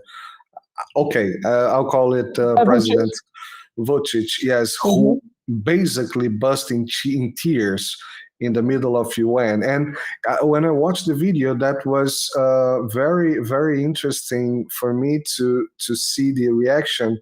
I'm not a specialist, and I don't work with psychology or nothing like that, but very used to, by life experience itself, it seemed to me like a very strong reaction of someone that was bursting in tears of angry, and angry and hate. Someone that was what I could imagine that he was thinking, because he was not speaking out, he was just bursting in tears. The reaction sounded like he was saying something like, "You bastards, you are coming after my country again." And of course, we're talking about Bosnia, not Serbia, but the region, and it's important to remember this because, of course, we had a program here with Nebojša where we talked about Yugoslavia. If we start debunking this, we might get taken off of all the platforms. So I think we might leave this particular question. But let me put it this way. I have looked into this question a little bit, not recently, but it's not all it's cracked up to be. And so it's definitely not this completely black and white situation, and in some cases these things are not. And I think the timing of having a vote like that now is also very telling. Why are you voting on this topic now? It happened in almost 30 years ago. So exactly. And that's bringing instability to a region. Again, it's about Bosnia, it's not about Serbia, but it's the region, and we have the Kosovo thing as well happening there. We talked about it with Nebojša a couple of times in the channel, and so this is again the instability belt in the European part. Yeah, or I was in the thinking Balkan actually part. whether or not to bring Serbia into the equation, because again, it's south, right? It's where we're talking about the southern periphery. Obviously, it's not part of the former Soviet Union, but it does fit into that general criteria of having that damn foolish thing in the Balkans that we talked about before. This definitely qualifies. And it's interesting how something as seemingly small in the grand scheme of things as a UN vote could actually instigate or bring back grievances from multiple parties that were, not forgotten, but definitely not at the forefront. And so this definitely was, to me, not strategic, but maybe tactical decision to have this vote, right? So yeah, the thing is that it's a very delicate subject which involves region and religion. So you bring when the UN members are voting on it, they're voting sometimes based on their, in my opinion, religious preferences, not necessarily the actual situation on the ground. So what do you think? This can bring division not only to the region, but also among the global south, as it's called, or the global majority, as Putin is now calling it, like Iran, like I don't know, Europe itself. It's okay. It's already in some other part, but Russia. You're gonna have Serbia. It's a problem for Serbia. It's a problem perhaps for Hungary. It's gonna be a problem Yeah, and then we had again the Slovakia situation with it. So we have Kosovo situation. I'm just pointing this out, and of course, as you mentioned, it's not exactly the belt, but since we went back to Well, I kind of went Iran all the way to down to Africa to show you the restructuring, right, of, let's say, the exit of France that's been going on, for instance, right? So Mhm. definitely relevant in terms of the southern periphery. Wow, you're just really bored with me, aren't you? She's like, guys, no more podcasting. Yeah, that's enough. I have more shoes to eat, more designer shoes to eat that you purchased on sale with your hard-earned money, and now you can't go to the swimming pool. This was strategic, wasn't it? You don't want me going to the pool, and so you ate two of my flip-flop pairs, and I have no more flip-flops. She's like, shut up, mother. Yeah. So She's yeah, learning basically, from all this political maneuvering. You're listening. Are you working for the Rand think tank, the Atlantic Council, or Chatham House? Are you spying on me? Are you spying on me? Shut up, mother. all these are going to be cuts on Instagram and TikTok. Yeah, they're like, what the hell are they doing? I mean, you guys are lucky that my giant designer Bassett is not walking in the shop, because he would just crash this whole what's left of the setup. So yeah, he's being a little bit better behaved than the shoe eating. The shoe eating. Oh, you know what else she's been doing? She's figured out how to get into a fruit bowl, even if it's at a higher elevation, and she started stealing bananas, and she's learned to peel them with her teeth, which I've never had a dog do before. Yes, she's I sometimes have a hard time to do so. Well, you might hire her. She's a good banana peeler. Ecuador might actually. Do you want to go work in Ecuador? Maybe you should be an Ecuadorian employed banana peeler, because you're pretty good. Yeah. So this is. She has a cute badass face, like. Well, I kind of make jokes like she's an orphan from the dog shelter, so she's causing trouble like an orphan from a dog shelter, right? You little monkey. Okay. I'm just afraid to move her because she'll completely unplug what's left of my setup here. So I apologize, guys, but you probably found that entertainment. So she'll join us again, I'm sure, with people more love dogs. Destroyed footwear, chewed up bananas, peeled bananas. Who knew the dogs could peel bananas, right? So a little spy from the Atlantic Council. I wouldn't be surprised. A little NATO spy. But yeah, I think we should wrap this up. I think this was a difficult episode to structure, because you're trying to link together countries and events that are related, but also they're diverse enough not to be perhaps directly related all at the same time. But there is a connection, and we can go back to the think tanks that we mentioned, and we can find these countries in their publicly released strategy documents. So we can't just, ignore it as a coincidence, even if we do like to wear proverbial tinfoil hats. I do promise I'll make one. I know, like you said, it'll burn my head, but I still want to bring one. But yeah, I think we might come back to this topic again and maybe look at a particular region, perhaps look at Armenia separately or look at Central Asia separately, just because this is something that's, it's not over. There are things happening there. So we might have to do that. We need to get Kevork again here, so we can talk about Armenia with him.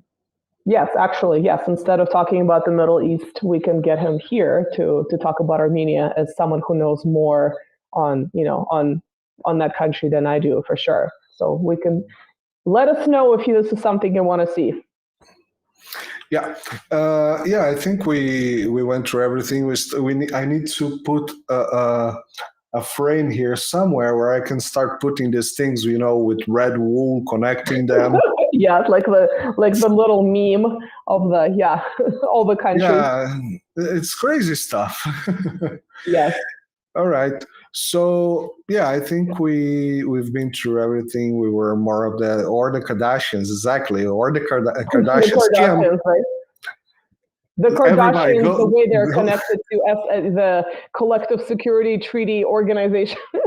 Yeah, we Or are not. for sure going to get some Clinton attention if you got the Kardashian here. Yeah, we should just put that in the head. No, that would be awful. We'll have a bunch of people who are like, well, where's my makeup tutorial? I was expecting to learn about the newest Coach bag. And what do you? I should not mention brand names here, by the way. Yeah. Unless they want to, to sponsor us. Oh yes, they would love to sponsor geopolitics. This is exactly what they sponsor, right? So Yeah. but anyway, guys, Geopolitics just as on a the rocks and reminder, we makeup. will release, or Marcelo has released only to subscribers, our upcoming interview with Austria's former foreign minister. It's fascinating. Like I said, it's jaw-dropping, and I will be posting clips on both my Buy Me a Coffee and on my X/Twitter. And if you're not subscribed, you're not interested, no worries. You'll see it early next week. Thank you for tuning in. I would apologize for having one of my two new canines here, but I think she makes life a little bit more chaotic. So that's also relevant to the topic of the zone of instability. And we will see you in the next episode. Thank you. Bye. Thank you. Bye-bye.